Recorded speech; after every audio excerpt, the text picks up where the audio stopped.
stvarna metoda spašavanja. Stvarna metoda znači šta? Znači stvarna metoda.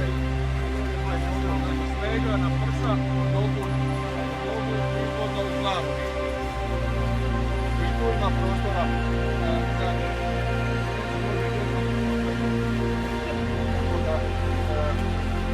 pa kad mi kada da bilo dobro da sve ovo završi, da ne ovisimo o čemu govorim, da godinu nema vremena. Ali idemo da prijatelj što je bilo.